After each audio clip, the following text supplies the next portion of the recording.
இந்த இடத்துல பரந்தூர்ல கொண்டு வந்ததுக்கான காரணம் என்ன அப்படின்னு பாத்தீங்கன்னா இது முழுக்க முழுக்க திமுகவுடைய சுயநலம். ஏன் திமுகவுடைய சுயநலம் நம்ம சொல்றோம் அப்படின்னா, இந்த இடத்துல ஏர்போர்ட் வரப்போகுது என்பதை ஏற்கனவே தெரிந்து கொண்ட திமுகவினர், முன்னாள் அமைச்சர்கள், தற்போதைய சில சட்டமன்ற உறுப்பினர்கள், சில முன்னாள் சட்டமன்ற உறுப்பினர்கள் இந்த பரந்தூரை சுற்றி இருக்கக்கூடிய பல ஏக்கர் கணக்கிலான இடங்களை வாங்கி போட்டிருக்கிறார்கள். ஏர்போர்ட் வந்தால் நமக்கு விலை உயரும் என்பது அவர்கள் போட்ட கணக்கீடு. அந்த கணக்கீட்டுல இடி விழுந்திருக்கு, மண் விழுந்திருக்கு.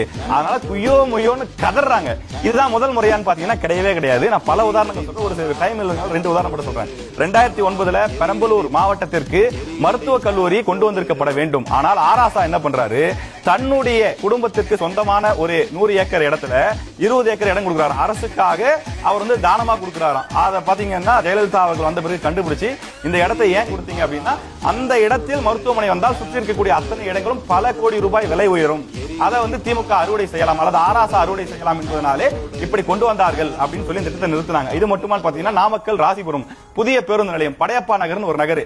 அந்த நகர்ல பாத்தீங்கன்னா ஒருத்தர் தானா முன் அரசுக்கு ஒரு 9 ஏக்கர் நிலத்தை கொடுக்குறாரு. ஏன்னு பாத்தீங்கன்னா, சுத்தி இருக்கிறது பாத்தீங்கன்னா 100 ஏக்கர், வெறும் 1000 ரூபாய், ஆயிரங்கள்ல மட்டும் போகக்கூடிய இடம். புது பேருந்து நிலையம் வருகிறது என்று சொன்ன உடனே சுற்றி இருக்கக்கூடிய இடங்கள் லட்சக்கணக்கான ரூபாய் விலை வருகிறது.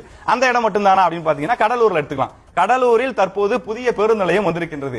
நகர் எங்கேயோ இருக்கு, நகருக்கு சம்பந்தமே இல்லாமல் முந்திரிக்காட்டில் கொண்டு போய் புதிய பேருந்து நிலையத்தை கட்டி இருக்கிறார்கள். இது எதற்கான? இதுவும் அதே கதை. சுத்தி இருக்கக்கூடியது திமுகவுடைய நிலம், அதற்கு மத்தியில இவங்க இலவசமா இவங்களே, நான் சொல்ற ஒவ்வொரு இடத்தையும் நோட் பண்ணி வச்சு இடத்தை செக் பண்ணுங்க. இது அத்தனையும் திமுகவினருடைய இடம். இந்த ஒட்டுமொத்த இடத்துக்கும் மைய பகுதியில கவர்மெண்ட்டுக்கு இலவசமாவே இடத்தை கொடுத்துருவாங்க. ஏன்னா இந்த இடத்துல ஹாஸ்பிட்டலோ, இந்த இடத்துல மருத்துவமனையோ அல்லது இந்த இடத்தில் விமான நிலையம் விட்டால் சுற்றி இருக்கக்கூடிய இடங்கள்லாம் பல கோடி ரூபாய் விலை உயர்ந்து விடும். இந்த பரந்தூர் இடத்துல பாத்தீங்கன்னா திமுக மட்டுமல்ல, இதில் அதிமுகவை சேர்ந்த சில முன்னாள் அமைச்சர்கள், முன்னாள் சட்டமன்ற உறுப்பினர்களும் இதே வேலையை செய்திருக்கிறார்கள் என்பது கலை யதார்த்தமாக இருக்கின்றது. அதான் உண்மை.